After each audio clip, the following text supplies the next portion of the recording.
اعوذ باللہ من الشیطان اللعین الرجیم بسم اللہ الرحمن الرحیم الحمد للہ الذی انحصرت الاوصاف عن کنہ معرفتہ وردعت عظمتہ العقول فلم تجد مساغا الى بلوغ غایتہ ملکوتہ هو اللہ الملک الحق المبین احق وابین مما تری العیون لم تبلغ العقول بتحدید فیکون مشبہا ولم تقع علیہ الاوہام بتقدیر فیکون ممثلا خلق الخلق على غیر تمثیل ولا مشورت مشیر ولا معونت معین فتم خلقہ بامرہ وأذعن لطاعته فأجاب ولم يدافع ونقاد ولم ينازع والصلاة والسلام وتحية والإكرام على أشرف النبيين وخاتم المرسلين سيدنا ومولانا أبي القاسم محمد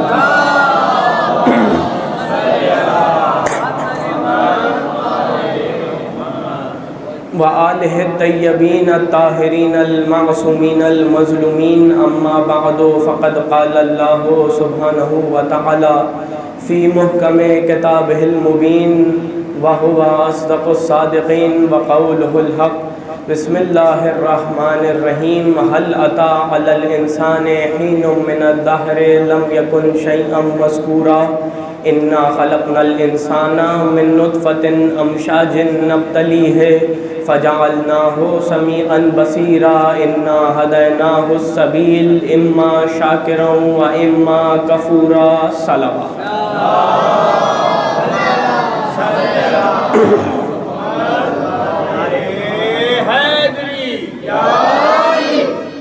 حاضرین گرامی قدر، ارباب عقل و دانش، صاحبان فہم و فکر، عزیزان محترم، آج پہلی مرتبہ آپ کی خدمت میں حاضر ہوا ہوں اور آج پہلی مرتبہ یہ شرف حاصل ہوا ہے کہ آپ کی خدمت میں حاضر ہوا ہوں۔ میں آپ کی طرز سماعت سے ناآشنا ہوں، آپ میرے طرز بیان سے ناآشنا ہیں، لیکن بھروسہ اس بات کا ہے کہ جس در سے آپ کو رزق سماعت ملتا ہے اسی در سے مجھے بیان کی بھیک ملتی ہے۔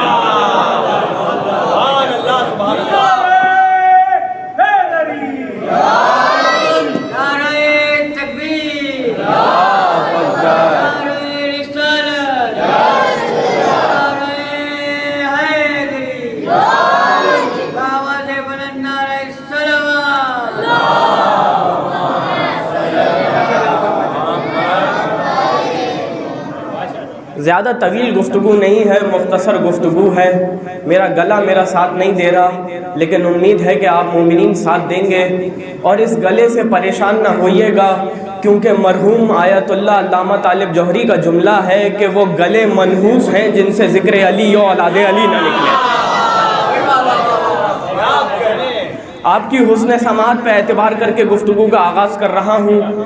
میں نے اس متبرک بابرکت باعظمت نورانی روحانی مجلس اعزا سے خطاب کرنے کے لیے سورہ مبارکہ دہر کی ابتدائی آیات کو سرنامہ سخن قرار دیا۔ جس سورہ کی ابتدائی آیات کی تلاوت کا شرف حاصل کیا، اس سورہ کو 3 ناموں سے جانا جاتا ہے، 3 ناموں سے سورہ کو یاد کیا جاتا ہے۔ اس کو سورہ دہر بھی کہا جاتا ہے، سورہ حل اتی بھی کہا جاتا ہے، سورہ انسان بھی کہا جاتا ہے۔ ان 3 ناموں سے سورہ کو جانا جاتا ہے۔ سورہ حل اتی بھی کہا جاتا ہے، سورہ انسان بھی کہا جاتا ہے، اور سورہ دہر بھی کہا جاتا ہے۔ اور کمال کی بات یہ ہے کہ یہ تینوں کے تینوں نام اس سورہ کی پہلی آیت سے ماخوذ ہیں۔ حل اتی علی الانسان حین من الدہر، اللہ نے انسان کی ناقص عقول کو جھنجھوڑا اور سوال پیدا کیا کہ کیا انسان پر کوئی ایسا زمانہ نہیں گزرا، لم یکن شیئا مذکورا، کہ انسان کوئی قابل ذکر شے نہ تھا۔ کیا انسان کے اوپر کوئی ایسا زمانہ نہیں گزرا کہ انسان کوئی قابل ذکر شے نہ تھا؟ جب انسان کوئی قابل ذکر شے نہ تھا، انا خلقنا الانسان من نطفۃ امشاج نبتلیہ، ہم نے انسان کو آب مخلوط سے پیدا کیا۔ ہم نے انسان کو آب مخلوط سے پیدا کیا۔ کیوں پیدا کیا؟ نبتلیہ، تاکہ انسان کا امتحان لے سکیں۔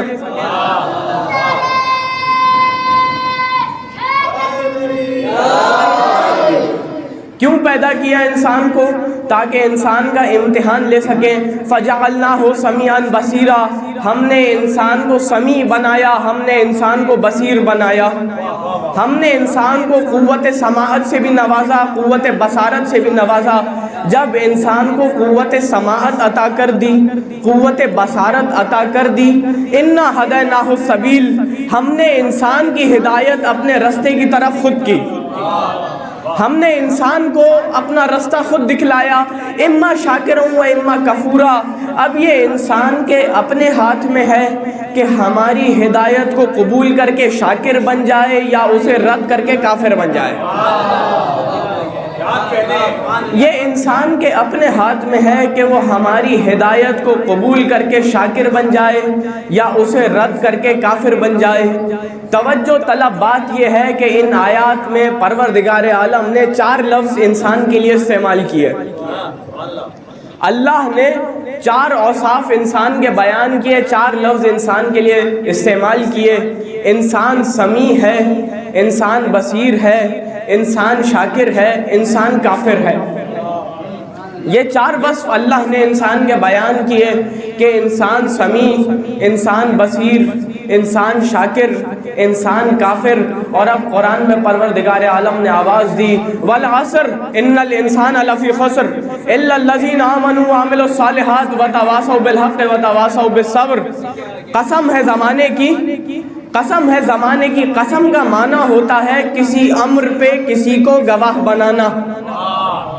قسم کا معنی ہوتا ہے کسی امر پہ کسی کو گواہ بنانا۔ والعصر گواہ ہے زمانہ، کس امر پہ گواہ ہے؟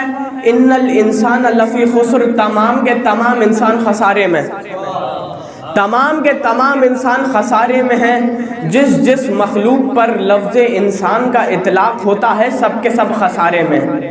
5 وصف انسان کے اللہ نے بیان کر دیے، انسان سمیع، انسان بصیر، انسان شاکر، انسان کافر، انسان خسارے میں۔ اور اب پروردگار عالم نے سورہ والتین میں آواز دی والتین والزیتون وطور سینین وہذا البلد الامین لقد خلقنا الانسان فی احسن تقویم ثم رددناہ اسفل السافلین۔ قسم ہے انجیر کی، قسم ہے زیتون کی، قسم ہے اس امن والے شہر یعنی مکہ مکرمہ کی۔ کیوں قسمیں کھائیں؟ کہ ہم نے انسان کو احسن تقویم بنایا۔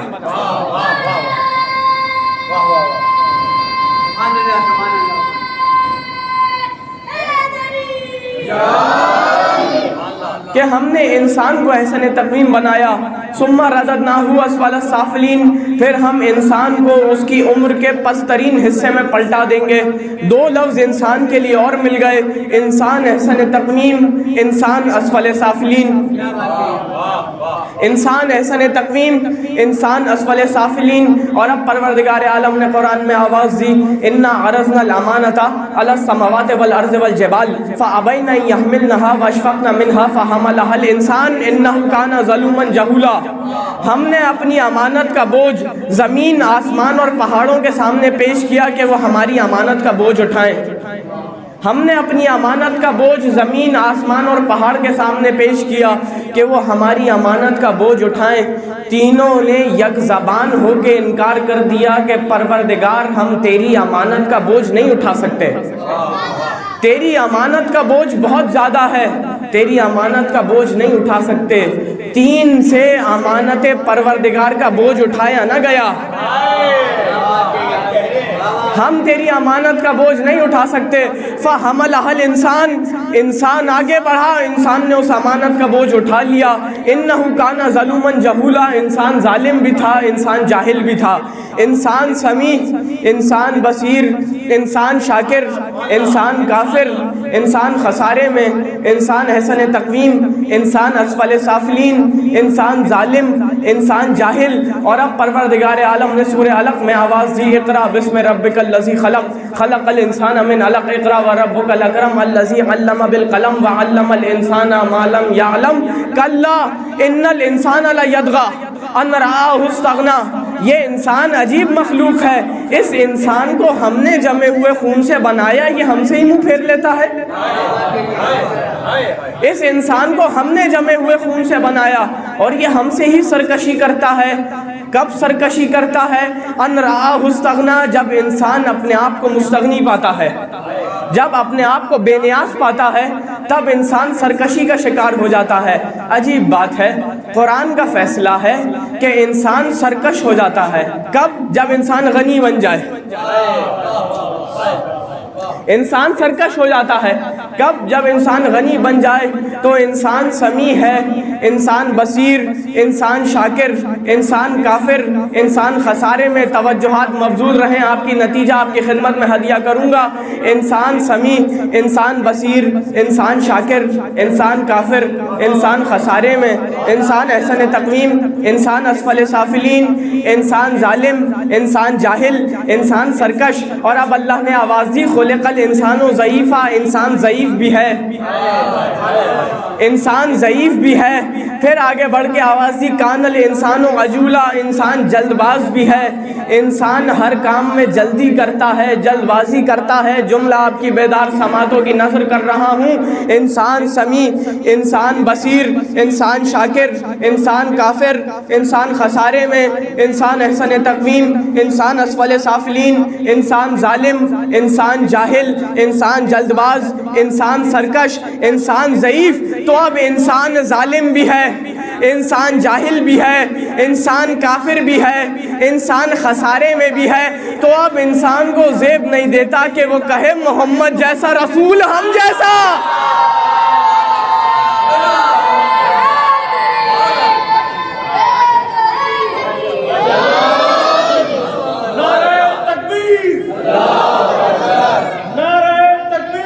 اللہ اکبر، یا رسول اللہ، یا رسول اللہ۔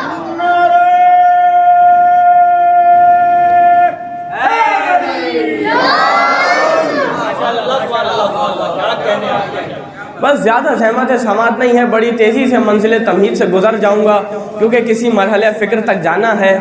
یہ انسان خاتم الانبیاء کی برابری کرتا ہے جبکہ یہ انسان عام انبیاء کرام کی برابری بھی نہیں کر سکتا۔ یہ انسان اس رسول کی برابری کرتا ہے کہ جس نے سفر کو ہجرت کر دیا، ہلاکت کو شہادت کر دیا، سفر کو ہجرت کر دیا، ہلاکت کو شہادت کر دیا، موت کو زندگی کر دیا، موت کو زندگی کر دیا، زندگی کو بندگی کر دیا، اسلام کو فطرت کر دیا، فطرت کو عادت کر دیا، عادت کو عبادت کر دیا۔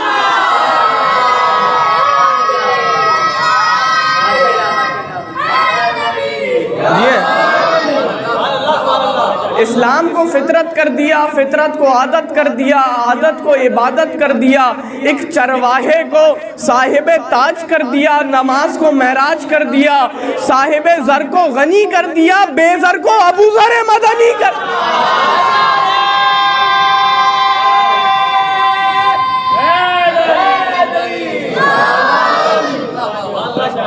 بے زر کو ابو ذر مدنی کر دیا۔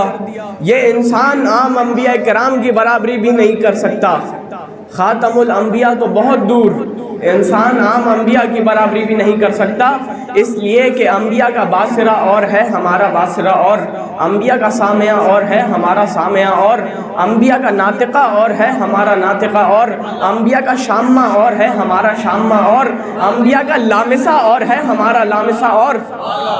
بہت تیزی سے چند آیتیں آپ کی خدمت میں ہدیہ کروں گا اور اس مرحلے فکر سے گزر جاؤں گا۔ سورہ نوح میں پروردگار عالم نے آواز دی وَقَالَ نُوحٌ رَبِّ لَا تَذَرْ عَلَى الْأَرْضِ مِنَ الْكَافِرِينَ دَيَّارًا۔ 900 سال تبلیغ کی حضرت نوح نے، 900 سال تبلیغ کی حضرت نوح نے، لیکن جب دیکھا کہ ہدایت ابھی اپنے نقطۂ آغاز پہ ہے اور کفر کے پتھر میں کہیں سے بھی نرمی کے آثار نمایاں نہیں ہو رہے، تو ایک مرتبہ دماغ نوحی مایوس ہوا اور پروردگار عالم کی بارگاہ میں ہاتھوں کو بلند کیا، کہا پروردگار اس روئے زمین پہ کسی بھی کافر کو زندہ نہ چھوڑنا، کیونکہ اگر تو ان کافروں کو اس روئے زمین پہ زندہ چھوڑ دے گا لا یلد الا فاجرا کفارا، ان کی آنے والی نسلیں صرف فسق و فجور پھیلائیں گی، اسلام نہیں لائیں گی، ان کی آنے والی نسلیں فسق و فجور پھیلائیں گی، اسلام نہیں لائیں گی۔ دیکھا آپ نے نبی کا باصرہ، ایک ہمارا باصرہ ہے کہ سامنے والے کے عقیدے پہ ایک جملہ نہیں کہہ سکتے، اور ایک نبی کا باصرہ ہے کہ اس زمانے کے لوگوں کے اسلاب و ارحام کے دامن کو چاک کر کے آنے والی نسل کی کفر کی نشاندہی کر رہا ہے۔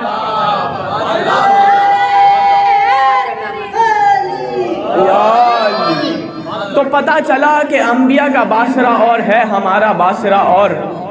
پھر سورہ حج میں آواز دی، اے ابراہیم اذن فی الناس بالحج یاتوک رجالا علی کل ضامر من کل فج عمیق، اے ابراہیم لوگوں کو حج کی دعوت دو، لوگوں کو خانہ خدا کی طرف بلاؤ۔ اگر تم لوگوں کو خانہ خدا کی طرف بلاؤ گے تو وہ لوگ تیز رو سواریوں پہ سوار ہو کے خانہ خدا کا رخ کریں گے، ان کو بلاؤ تو وہ لوگ تیز رو سواریوں پہ خانہ خدا کا رخ کریں گے۔ حضرت ابراہیم کی صدا بلند ہوئی تھی آج سے کم 4000 سال پہلے، حضرت ابراہیم کی صدا بلند ہوئی تھی کم سے کم 4000 سال پہلے، لیکن آج تک جو بھی حاجی حج کرنے جاتا ہے لبیک لبیک کہتا ہوا جاتا ہے۔ عرب کا رواج یہ ہے، عرب کا دستور یہ ہے کہ لفظ لبیک اس وقت تک استعمال نہیں ہوتا جب تک کوئی پکارنے والا موجود نہ ہو۔ لفظ لبیک اس وقت تک استعمال نہیں ہوتا جب تک کوئی پکارنے والا موجود نہ ہو۔ دیکھا آپ نے، ایک ہمارا ناطقہ ہے، ایک ہماری آواز ہے کہ جو 2 کلومیٹر دور تک نہیں جاتی، اور ایک نبی کی آواز ہے جو اتنے سالوں کا سفر طے کر کر آج تک ہمارے کانوں سے متصل ہو رہی ہے۔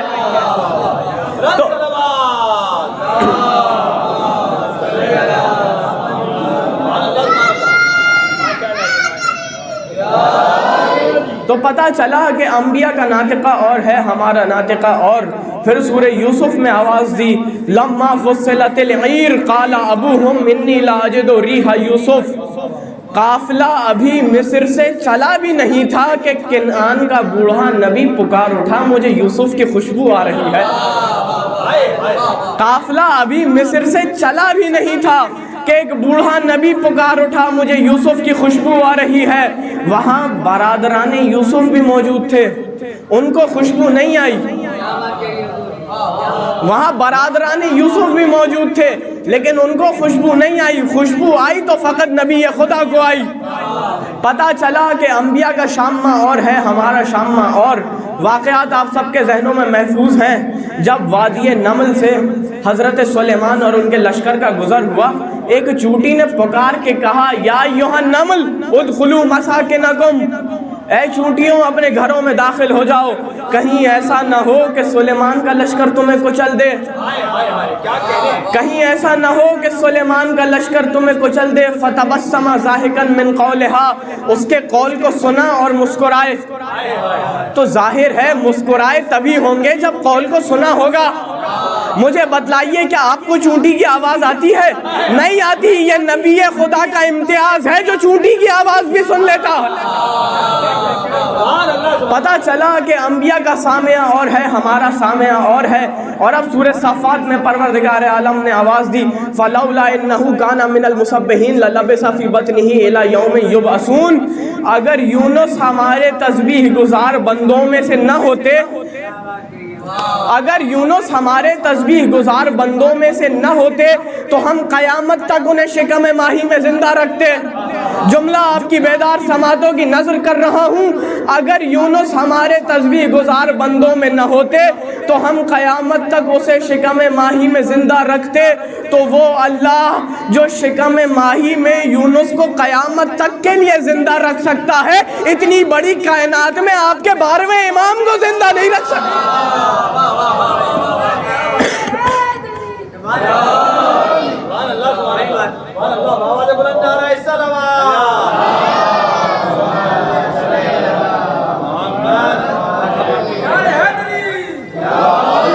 اب بات آئی ہے حضرت یونس پہ، تو ایک جملہ آپ کو ہدیہ کروں گا، اور یہ جملہ روایت کا جملہ ہے۔ روایت کس سے ہے؟ امام زین العابدین سے۔ صلی علی محمد وآل محمد۔ ایک شخص امام زین العابدین کی خدمت میں حاضر ہوا اور کہنے لگا فرزند رسول میں نے سنا ہے کہ آپ کا یہ دعویٰ ہے، آپ یہ کہتے ہیں کہ اللہ نے یونس کو سزا اس لیے دی کیونکہ انہوں نے علی کی ولایت کے اقرار میں تاخیر کی، علی کی ولایت کے اقرار میں تاخیر کی تو اللہ نے ان کو 3 تاریکیوں میں دھکیل دیا۔ جا کے دیکھ لیجئے گا روایت کے الفاظ فی ظلمات ثلاث، اللہ نے یونس کو 3 ظلمات میں دھکیل دیا۔ پتہ چلا کہ جو بھی شخص علی کی ولایت میں تاخیر کرے گا خدا اسے 3 اندھیروں میں دھکیلے گا۔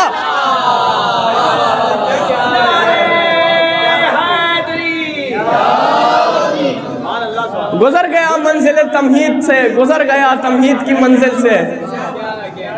انسان انبیاء کی برابری نہیں کر سکتا، اس لیے کہ انبیاء کی صورت رحیمانہ ہوتی ہے، سیرت کریمانہ ہوتی ہے، گفتار عالمانہ ہوتی ہے، رفتار عادلانہ ہوتی ہے۔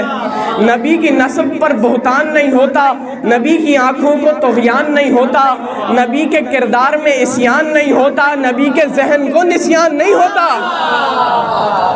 نبی کے کردار میں عصیان نہیں ہوتا، نبی کے ذہن کو نسیان نہیں ہوتا، اور نبی کا کوئی کام زیر تحریک شیطان نہیں ہوتا۔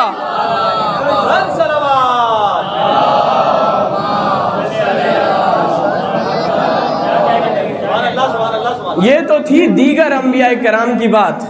جب دیگر انبیاء کرام کی شان یہ ہے تو میرے محمد کی کیا شان ہوگی؟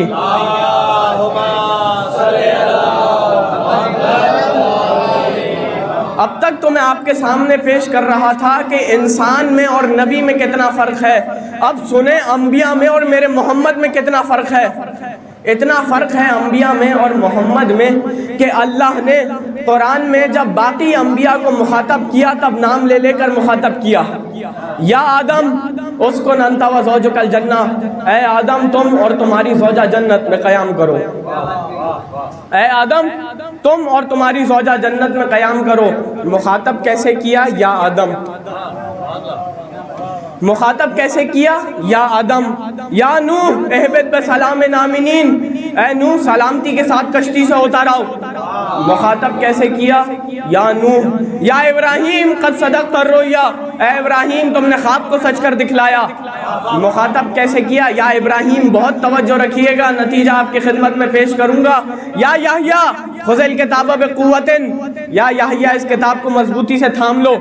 مخاطب کیسے کیا؟ یا یحییٰ۔ یا موسیٰ انی انا اللہ، اے موسیٰ میں تمہارا رب بات کر رہا ہوں۔ مخاطب کیسے کیا؟ یا موسیٰ۔ یا عیسیٰ انی متوفیک، اے عیسیٰ ہم تمہارے لیے کافی ہیں۔ مخاطب کیسے کیا؟ یا عیسیٰ۔ تمام انبیاء کو مخاطب کرتا ہے نام لے لے کر، یا آدم، یا نوح، یا یحییٰ، یا عیسیٰ، یا موسیٰ، لیکن جب بات اپنے حبیب پر آتی ہے تب نام نہیں لیتا بلکہ کہتا ہے یا ایھا الرسول، یا ایھا النبی، یا ایھا المزمل، یا ایھا المدثر کہہ کر پکارتا ہے۔ اب اس مرحلہ فکر پہ ایک جملہ آپ کو ہدیہ کروں گا۔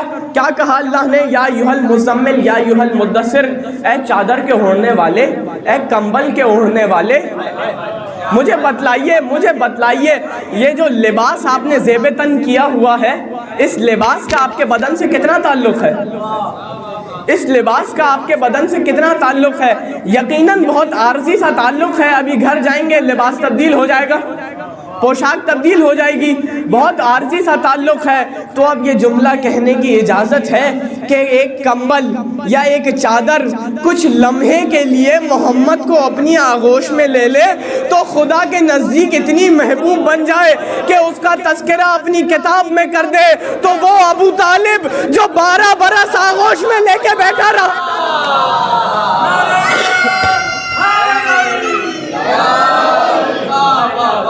تو وہ ابو طالب جو 12 برس محمد کو اپنی آغوش میں لے کے بیٹھا رہا، کیا خدا کے نزدیک محبوب نہیں بنے گا؟ تمام انبیاء کو مخاطب کرتا ہے نام لے لے کر، یا آدم، یا نوح، یا عیسیٰ، یا موسیٰ، یا یحییٰ، یا ابراہیم، لیکن اپنے حبیب کا نام نہیں لیتا، کہتا ہے یا ایھا الرسول، یا ایھا النبی، یاسین، طٰہٰ، مدثر، مزمل کہہ کر پکارتا ہے۔ تو پروردگار یہ فرق کیوں؟ باقی انبیاء کی طرح نام لے لیتا تو کچھ عجب نہیں ہے، جواب آئے کہ باقی انبیاء کو دنیا میں پہلے بھیجا، نبی بعد میں بنایا، اور میرا محمد کنت نبیا و آدم بین الماء والطین۔ برکت رسول خدا صلی اللہ علیہ وآلہ وسلم، بلند ترین صلوات۔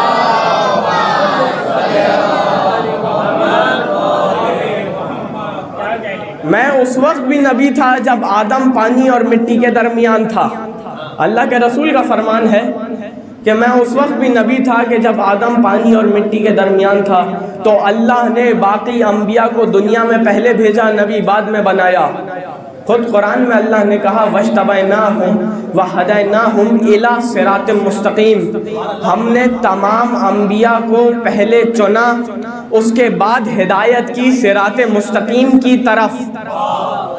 پہلے وَاجْتَبَيْنَاهُمْ، پہلے چنا، وَهَدَيْنَاهُمْ، پھر ہدایت کی، إِلَىٰ صِرَاطٍ مستقیم، صراط مستقیم کی طرف۔ سارے انبیاء ہیں صراط مستقیم کی طرف۔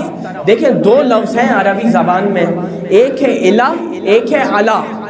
الہ کا معنی ہوتا ہے طرف، الہ کا معنی ہوتا ہے طرف، علا کا معنی ہوتا ہے پر۔ توجہ، الہ کا معنی ہے طرف، علا کا معنی ہے پر۔ تمام انبیاء ہیں صراط مستقیم کی طرف، اور پروردگار تیرا محمد یاسین والقرآن الحکیم انک لمن المرسلین علی صراط مستقیم، محمد کی ہدایت نہیں کی صراط مستقیم کی طرف، محمد پہلے سے ہی صراط مستقیم پر ہے، محمد پہلے سے ہی صراط مستقیم پر ہے، تو محمد ہیں صراط مستقیم پر۔ پروردگار کوئی اور ہے؟ کوئی اور ہے جو محمد کے ساتھ صراط مستقیم پر ہے؟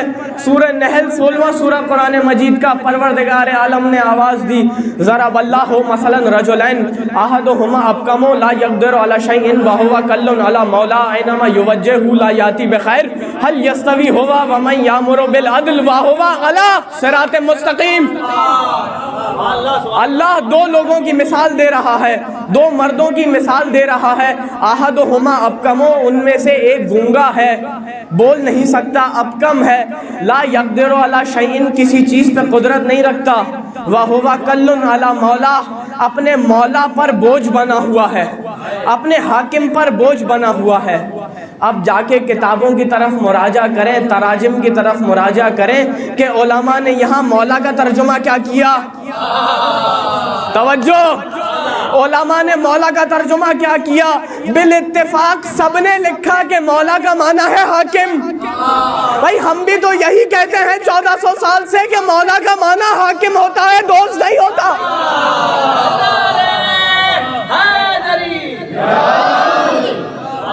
وہ اپنے حاکم پر بوجھ بنا ہوا ہے، اینما یوجہہ لا یاتی بخیر، کہیں بھی جاتا ہے سب کچھ لاتا ہے سوائے خیر کے۔ هل یستوی ہوا ومن یامر بالعدل، کیا یہ شخص اس کی برابری کر سکتا ہے کہ جو عدل قائم کرے؟ وہو علی صراط مستقیم، جبکہ وہ عدل قائم کرنے والا صراط مستقیم پر ہے۔ اسی مرحلہ فکر تک لانا تھا، اسی منزل تک لانا تھا، جبکہ وہ عدل قائم کرنے والا صراط مستقیم پر ہے، اور وہ نبی نہیں ہے، کیونکہ انبیاء کے لیے تو کہہ چکا نا وَاجْتَبَيْنَاهُمْ وَهَدَيْنَاهُمْ إِلَىٰ صِرَاطٍ مُسْتَقِيمٍ۔ تو اب کوئی ہے جو نبی نہیں ہے لیکن محمد کے ساتھ صراط مستقیم پر ہے۔ اب کوئی تو ہے کہ جو محمد کے ساتھ صراط مستقیم پر ہے، تو ایک روایت ملتی ہے، راوی ہیں عبداللہ ابن مسعود۔ عبداللہ ابن مسعود روایت کرتے ہیں کہ میں رسول کی خدمت میں حاضر تھا اور میں نے سوال پوچھا کہ اللہ کے رسول بتلائیے وہ دوسرا کون ہے جو آپ کے ساتھ صراط مستقیم پر ہے؟ اللہ کے رسول بتلائیے کہ وہ دوسرا کون ہے جو آپ کے ساتھ صراط مستقیم پر ہے۔ دیکھیں یہ انسان کی فطرت ہے، انسان کی جبلت ہے کہ کہیں بھی اگر حرکت ہوتی ہے، جنبش ہوتی ہے، انسان اس جانب متوجہ ہوتا ہے، پلٹ کے دیکھتا ہے، دوبارہ اپنے کام میں مشغول ہو جاتا ہے۔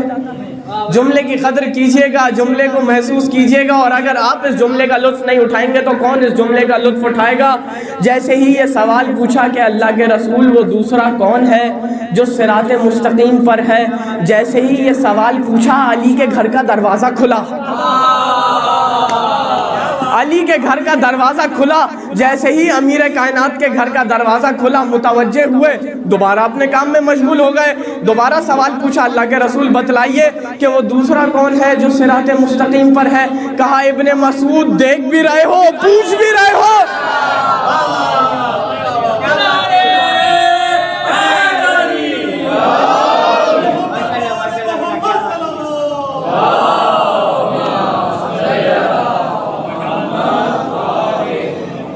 عبداللہ ابن مسعود دیکھ بھی رہے ہو، پوچھ بھی رہے ہو، تو پتہ چل گیا دو ہیں صراط مستقیم پر، ایک ہے محمد دوسرے ہیں علی، ایک ہے محمد دوسرے ہیں علی۔ آپ نے قرآن سے رسول کے فضائل سن لیے، اب ذرا رسول کی زبان سے علی کے فضائل سنیں۔ دیکھیں کل 4 چیزیں ہیں جن کی طرف دیکھنا عبادت ہے، کل 4 چیزیں ہیں جن کی طرف دیکھنا عبادت ہے۔ اللہ کے رسول نے فرمایا النظر الی العالم عبادہ، عالم کے چہرے کی طرف دیکھنا عبادت ہے، عالم کی طرف دیکھنا عبادت۔ النظر الی الوالد عبادہ، والد کی طرف دیکھنا عبادت۔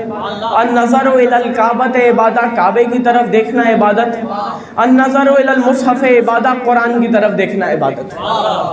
4 چیزیں ہیں جن کی طرف دیکھنا عبادت ہے، عالم کی طرف دیکھنا عبادت، والد کی طرف دیکھنا عبادت، کعبے کی طرف دیکھنا عبادت، قرآن کی طرف دیکھنا عبادت۔ یہ 4 چیزیں ہیں جن کو دیکھنا عبادت ہے۔ عالم کو دیکھنا عبادت ہے، میرے اسی رسول نے کہا انا مدینۃ العلم وعلی بابھا، میں شہر علم ہوں، علی اس کا دروازہ ہے۔ دوسری چیز کیا ہے؟ والد کو دیکھنا عبادت، میرے اسی رسول نے کہا انا و علی ابوا ہذہ الامہ، میں اور علی اس امت کے 2 باپ ہیں۔ تیسری چیز کیا ہے؟ کعبے کو دیکھنا عبادت، میرے رسول نے کہا یا علی مثلک کا مثل الکعبہ، اے علی آپ کی مثال کعبے کی مثال ہے۔ چوتھی چیز قرآن کو دیکھنا عبادت، یا علی القرآن ما علی و علی ما القرآن، قرآن علی کے ساتھ ہے، علی قرآن کے ساتھ ہے۔ دیکھیں عقل کا تقاضا یہ ہے، عقلی بات یہ ہے کہ اگر آپ عالم کو دیکھیں گے کعبے کو دیکھنے کا ثواب نہیں ہے، کعبے کو دیکھیں گے والد کو دیکھنے کا ثواب نہیں ہے، والد کو دیکھیں گے قرآن کو دیکھنے کا ثواب نہیں ہے، لیکن اگر علی ابن ابی طالب کے چہرے کی طرف دیکھیں گے عالم کو دیکھنے کا ثواب بھی ہے، والد کو دیکھنے کا ثواب بھی ہے، کعبے کو دیکھنے کا ثواب بھی ہے، قرآن کو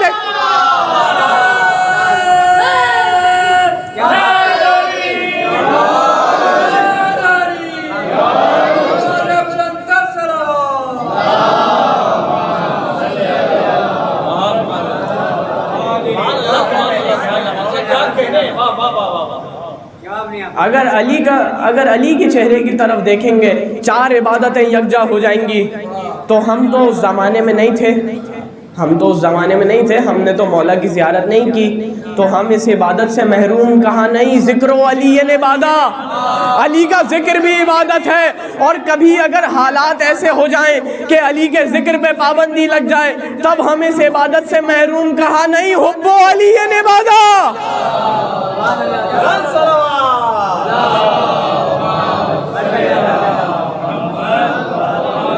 حب و علی عبادہ، علی کی محبت بھی عبادت ہے۔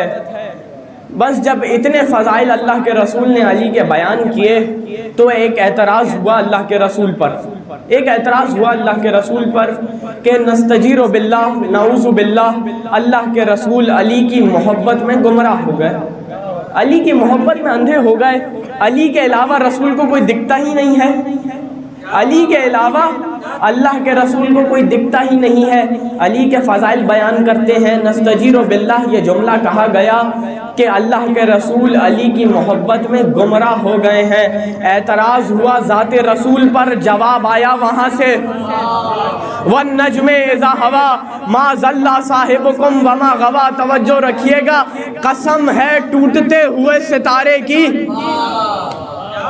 قسم ہے ٹوٹتے ہوئے ستارے کی، ما ضل صاحبکم وما غوا، میرا محمد نہ کبھی گمراہ ہوا نہ کسی کو گمراہ کیا۔ توجہات مبذول رہے۔ اللہ نے اپنے حبیب کا تعارف کروایا ستارے کے ذریعے، اللہ نے اپنے حبیب کا تعارف کروایا ستارے کے ذریعے سے۔ ٹھیک ہے پروردگار، تو نے اپنے حبیب کا تعارف کروایا ستارے کے ذریعے سے، اب اپنی کتاب کا تعارف کیسے کروائے گا؟ سورہ واقعہ میں آواز دی، فلا اقسم بمواقع النجوم انہ لقسم لو تعلمون عظیم انہ لقرآن کریم فی کتاب مکنون لا یمسہ الا المطہرون۔ قسم ہے ستاروں کے مواقعوں کی، قسم ہے ستاروں کے مواقعوں کی، اور یہ کوئی چھوٹی قسم نہیں ہے، یہ بہت عظیم قسم ہے، لیکن تم شعور نہیں رکھتے۔ بہت عظیم قسم ہے۔ تو اللہ نے اپنے حبیب کا تعارف کروایا ستارے کے ذریعے سے، اپنی کتاب کا تعارف کروایا ستارے کے ذریعے سے، پروردگار اپنا تعارف بھی کروا دے۔ سورہ رحمان میں کہا والنجم والشجر یسجدان، میں اللہ وہ ہوں جسے آسمان کی بلندیوں پہ موجود ستارے بھی سجدہ کرتے ہیں۔ جملہ آپ کی سماعتوں کی نظر کر رہا ہوں، اللہ نے اپنے حبیب کا تعارف کروایا ستارے کے ذریعے سے، اپنی کتاب کا تعارف کروایا ستارے کے ذریعے سے، اپنا تعارف کروایا ستارے کے ذریعے سے۔ پروردگار اب علی کا تعارف کیسے کروائے گا؟ کہا اب ستارے سے بات نہیں کروں گا، ستارے کو چوکھٹ میں اتاروں۔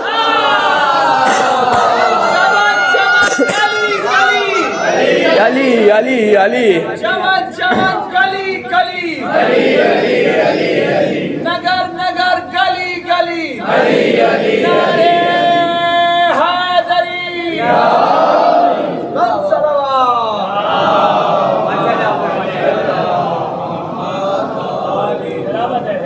بس دامن بیان کو سمیٹ رہا ہوں۔ اللہ نے قرآن میں ایک آیت ہے، انبیاء کے فضائل آپ کے سامنے پیش کیے، ایک آیت انبیاء کے شان میں اور سن لیں۔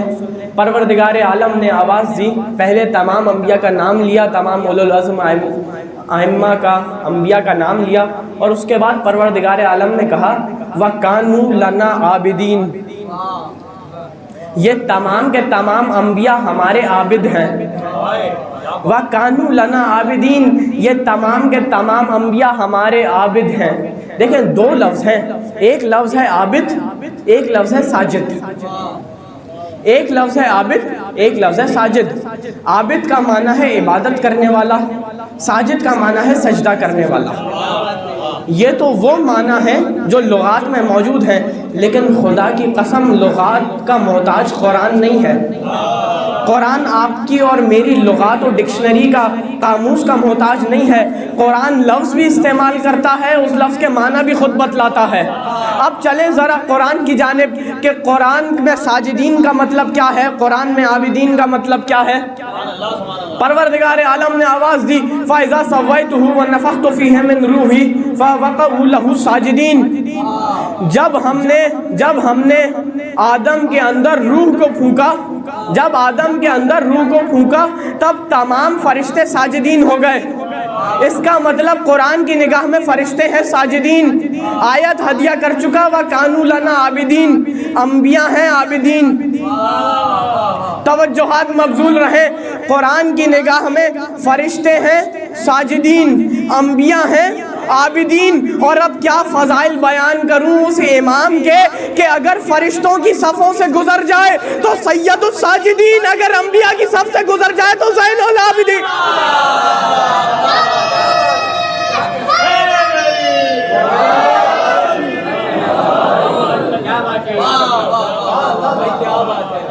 اب زیادہ زحمت سماعت نہیں ہے، لیکن دو چار جملے تو امام کے حوالے سے ہدیہ کروں گا۔ یہ دو لقب بہت معروف ہیں امام کے، زین العابدین اور سید الساجدین۔ جانتے ہیں کتاب کا نام ہے علل الشرائع۔ علل الشرائع کتاب ہے شیخ صدوق علیہ الرحمہ کی۔ علل الشرائع میں شیخ صدوق نے عجیب و غریب روایت نقل کی، کہتے ہیں کہ جانتے ہو امام کو زین العابدین کیوں کہا جاتا ہے؟ جانتے ہیں زین العابدین کا معنی تو سب کو پتا ہے، لیکن جانتے ہیں وجہ کیا ہے امام کو زین العابدین کہا جاتا ہے؟ یہ زین العابدین کہنے کا رواج شروع کہاں سے ہوا؟ ابن عباس روایت کرتے ہیں کہ میں نے اللہ کے رسول سے سنا کہ اللہ کے رسول نے کہا تھا کہ حشر کا میدان ہوگا، میں مسند شفاعت پہ جلوہ فرما ہوں گا، اور ہاتف غیبی کی صدا آئے گی، آئینہ آئینہ زین العابدین، زین العابدین کہاں ہے؟ ہاتف غیبی کی صدا آئے گی، آئینہ زین العابدین، زین العابدین کہاں ہے؟ تو ایک نوجوان انبیاء اوصیاء اولیاء کی صفیں چیرتا ہوا آگے بڑھے گا۔ پوچھنے والوں نے پوچھا اللہ کے رسول وہ نوجوان کون ہوگا؟ کہا وہ نوجوان علی ابن حسین ہوگا۔ وہ نوجوان علی ابن حسین ہوگا، میرے حسین کا بیٹا علی ہوگا۔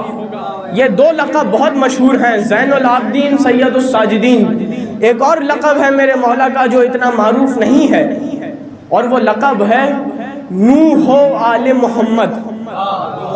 خدا کی قسم عجیب و غریب لقب ہے، اور اس لقب کی اگر آپ باریکیوں میں جائیں، دقت سے دیکھیں، عجیب مطالب آپ کے سامنے آئیں گے۔ نوح آل محمد یہ وہ لقب ہے جو امیر کائنات کو بھی نہ ملا۔ امیر کائنات کو ابو الائمہ تو کہا، لیکن نوح آل محمد نہیں کہا۔ علی ابن ابی طالب ابو الائمہ ہیں، فقط سید سجاد نوح آل محمد ہیں۔ حضرت نوح تھے ابو البشر ثانی۔ اگر نوح نہ ہوتے اس روئے زمین پہ بشریت نہ ہوتی، اگر نوح نہ ہوتے اس روئے زمین پہ بشریت نہ ہوتی، تو اب یہ جملہ کہنے کی اجازت ہے کہ جس طریقے سے حضرت نوح کشتی بشریت کے ناخدا تھے، اسی طریقے سے سید سجاد کشتی آل محمد کے ناخدا تھے۔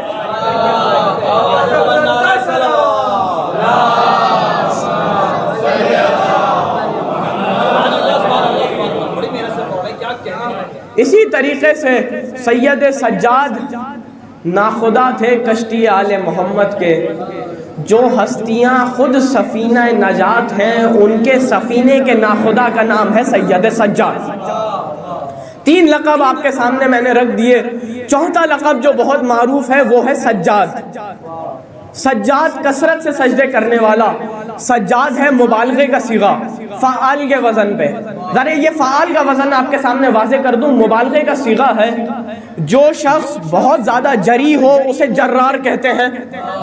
فعال کا وزن یہ بہت اہمیت کا حامل ہے، لغت عرب میں مبالغے کے لیے استعمال ہوتا ہے۔ جو شخص بہت زیادہ جری ہو اسے جرار کہتے ہیں، جو شخص بہت زیادہ گریہ کرے اسے بکا کہتے ہیں۔ اور یہ بھی لقب ہے امام زین العابدین کا، بکا، بہت زیادہ گریہ کرنے والا۔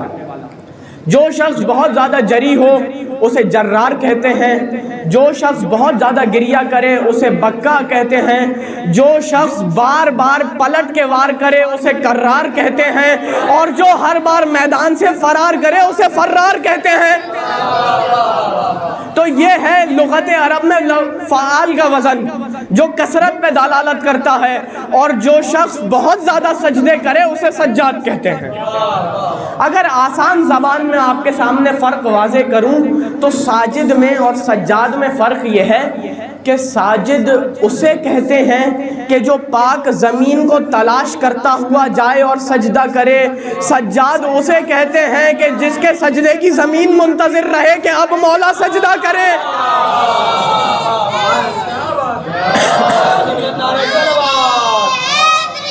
یا علی، بلند ترین صلوات پڑھیں سید سجاد کی۔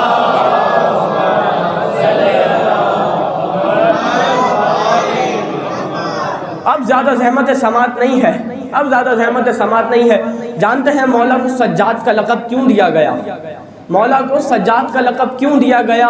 روایات میں آیا ہے کہ مولا کو سجاد اس لیے کہا جاتا تھا کہ جہاں بھی نعمت ملتی تھی وہیں سجدہ کرتے تھے، جہاں نعمت ملتی تھی وہیں سجدہ کرتے تھے۔ ایک مرتبہ نعمت بازار میں ملی، بازار میں ہی سجدہ کر لیا۔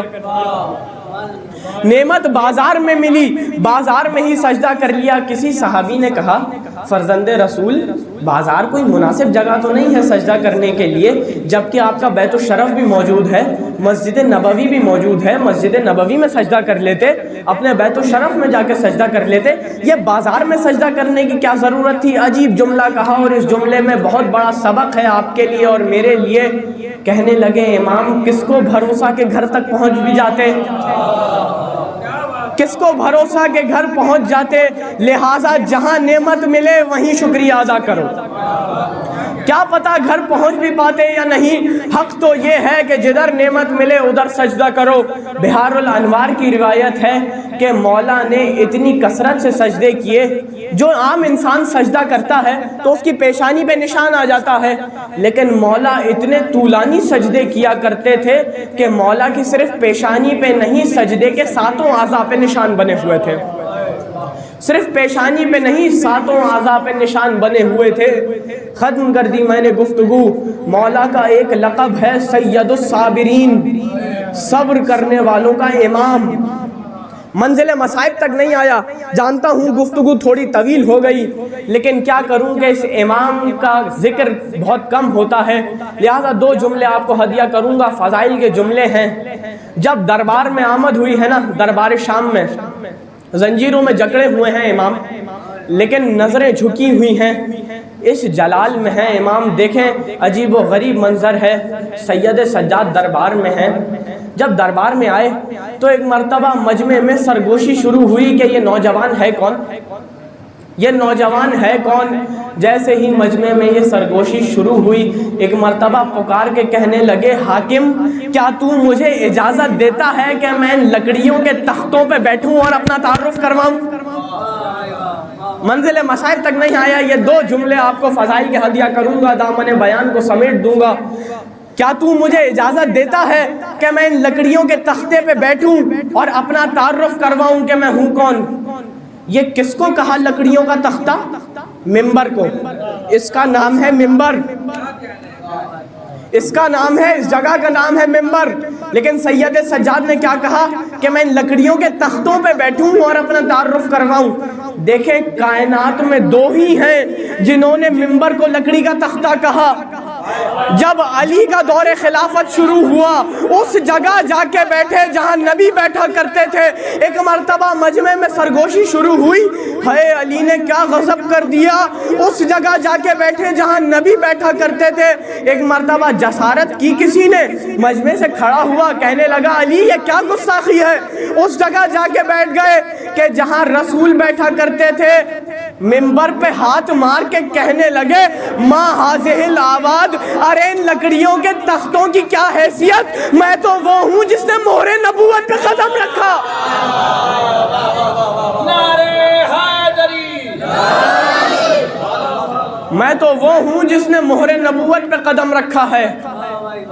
کائنات میں دو ہی ہیں جنہوں نے ممبر کو لکڑی کا تختہ کہا، یا حسین کے بابا علی نے کہا یا حسین کے بیٹے علی نے کہا۔ بتلانا یہی تھا کہ جب تک ہمارے پاس ہے تب تک ممبر ہے، جب تمہارے پاس آئے گا تو لکڑی کا تختہ ہے۔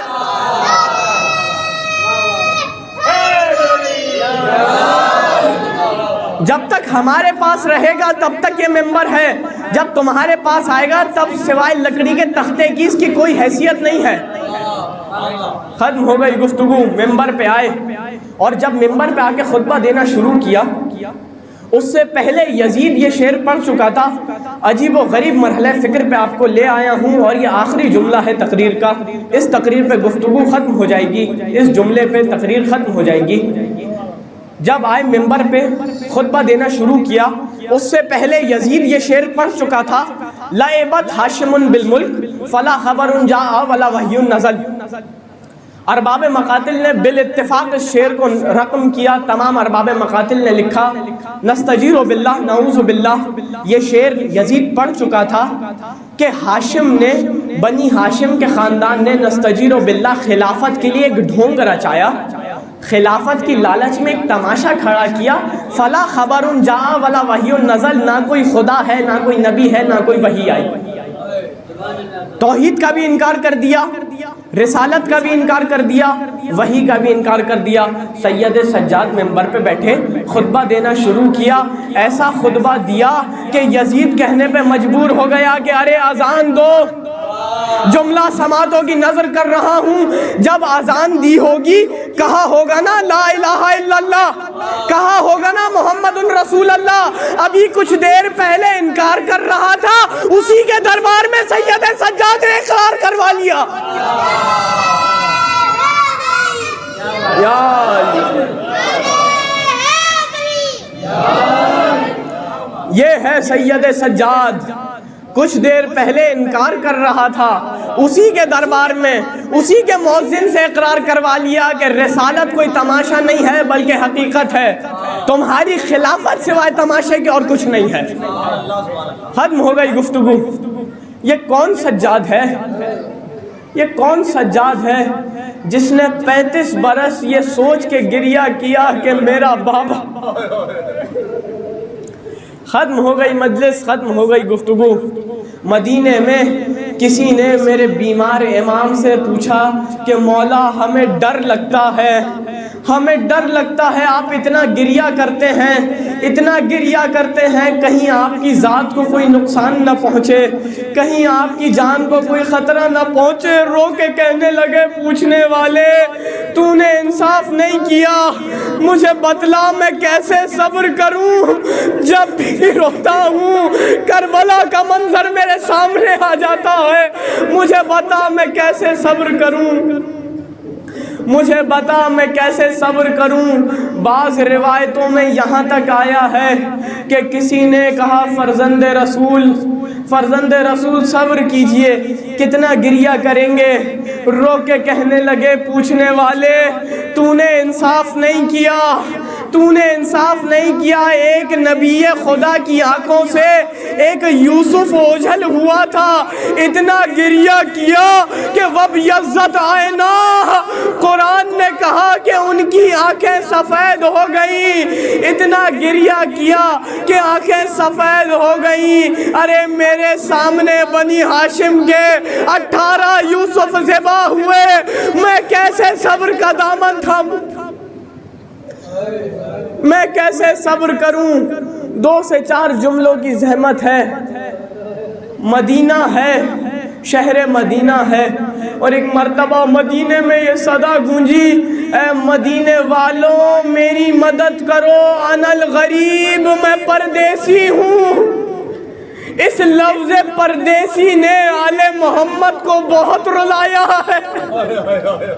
کسی انسان نے، کسی بندہ خدا نے صدا بلند کی، اے مدینے والوں میری مدد کرو، انا الغریب، میں پردیسی ہوں۔ جیسے ہی جملہ سنا، گھر سے باہر تشریف لائے سید سجاد، کہنے لگے اے پوچھنے والے، اے صدا بلند کرنے والے، کیا تو مسلمان ہے؟ کہا ہاں میں مسلمان ہوں۔ کہا تجھے پتا ہے یہ جگہ کون سی ہے؟ کہا مولا جانتا ہوں، مدینہ الرسول ہے، رسول کا شہر ہے، رسول کا مدینہ ہے۔ کہنے لگے پوچھنے والے، اے صدا بلند کرنے والے، اتنا بتا کہ اگر تو پردیس میں مارا جائے تو کوئی تجھے دفن کرے گا؟ اتنا بتا کہ اگر تو پردیس میں مارا جائے تو کوئی تجھے دفن کرے گا، تو کوئی تیرے غسل و کفن کا انتظام کرے گا؟ کہنے لگا فرزند رسول مدینہ الرسول ہے، اللہ کے رسول کا شہر ہے، چاروں طرف مسلمان ہیں، ایسا کیسے ممکن ہے کہ میں مر جاؤں مجھے کوئی غسل نہ دے، مجھے کوئی کفن نہ دے؟ ایک مرتبہ کربلا کا رخ کیا، رو کے کہنے لگے السلام علیکہ یا ابا عبداللہ، السلام علیکہ یا ابا عبداللہ۔ کوئی نہیں تھا جو فرزند رسول کو دفن کرتا۔ 2 سے 4 جملوں کی زحمت ہے، ختم ہو گئی گفتگو۔ مولا سب سے زیادہ مصائب کہاں ٹوٹے؟ مولا سب سے زیادہ مصائب کہاں ٹوٹے؟ رو کے کہنے لگے الشام، الشام، الشام۔ ذرا پوچھئے تو تاریخ سے کہ ایسے کیا مصائب آ پڑے شام میں؟ ذرا پوچھئے تو تاریخ سے ایسے کیا مصائب آ پڑے شام میں؟ اگر جملہ برداشت کر سکیں تو برداشت کیجئے گا۔ علماء نے لکھا، ارباب مقاتل نے لکھا، بازار شام کے دروازے پہ 3 دن تک علی کی بیٹی کو کھڑا رکھا۔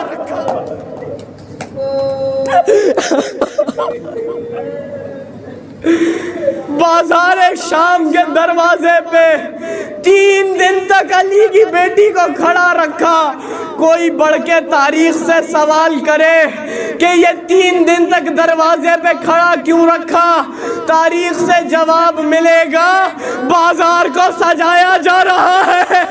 120 قبیلوں کو جمع کیا، معاف کیجئے گا جملہ تھوڑا سخت ہے، تمام مسخروں کو جمع کیا، شہر کے تمام مسخروں کو جمع کیا۔ ایک مرتبہ جلال آیا، علی کی بڑی بیٹی کو شمر کو بلایا، کہا شمر میں علی کی بیٹی ہوں، رسول کی نواسی ہوں، مجھے اس مجمع سے نہ لے کے جا، ان لوگوں کی نگاہیں اچھی نہیں ہیں، مجھے اس مجمع سے نہ لے کے جا، ان لوگوں کی نگاہیں اچھی نہیں ہیں۔ شمر اسی مجمع سے سادات کو لے کے گیا۔ جب اس بازار شام سے قافلہ گزرا، دربار شام تک پہنچا، یزید کے دربار تک پہنچا۔ جب یزید کے دربار تک پہنچا، یزید کے دربار میں ایک سیڑھی تھی۔ امام سید سجاد بیان کرتے ہیں کہ جب اس سیڑھی سے ہم گزر رہے تھے، ظالم نے اس طریقے سے رسی کو کھینچا کہ میں منہ کے بل ایک جانب گرا، زینب دوسری۔ ظالم نے اس طریقے سے رسن کو کھینچا، اس طریقے سے رسن کو کھینچا کہ میں ایک جانب گرا، زینب ایک جانب گری۔ ختم کر دی مجلس۔ 35 سال اپنے بابا پہ گریہ کیا۔ خدا جانے یہ گریہ کیسا جہاد تھا باطل کے خلاف، کیسا جہاد تھا باطل کے خلاف کہ ظلم سے برداشت نہ ہو سکا۔ ایک مرتبہ زہر دیا سید سجاد کو۔ جب وقت رخصت قریب آیا، آخری جملہ، جب وقت رخصت قریب آیا، محمد باقر کو بلایا، کہا بیٹا باقر، شام غریبہ میں میرے بابا نے مجھے کہا تھا یا بنیا، اے میرے بیٹے سید سجاد، کبھی اس شخص کے مخالف نہ ہونا جس کا سوائے خدا کے کوئی نہ ہو، کبھی اس شخص کے خلاف نہ ہونا کہ جس کا سوائے خدا کے اور کوئی نہ ہو۔ اور میری دوسری وصیت یہ ہے بیٹے کہ کبھی کسی جانور کو تازیانہ نہ مارنا۔ خدا کی قسم، تازیانے کی اذیت وہی بتا سکتا ہے جس نے کربلا سے کوفہ، کوفہ سے شام تازیانوں کی اذیت کو سہا ہو۔ خبردار بیٹا باقر، کسی جانور کو تازیانہ نہ مارنا۔ آخری جملہ، اس دنیا سے رخصت ہوئے سید سجاد، اس شان سے تابوت اٹھا، اس شان سے جنازہ چلا کہ پورے مدینے نے اس جنازے میں شرکت کی۔ میرا دل کہتا ہے سید سجاد نے رو کے کہا ہوگا بابا مجھے معاف کرنا۔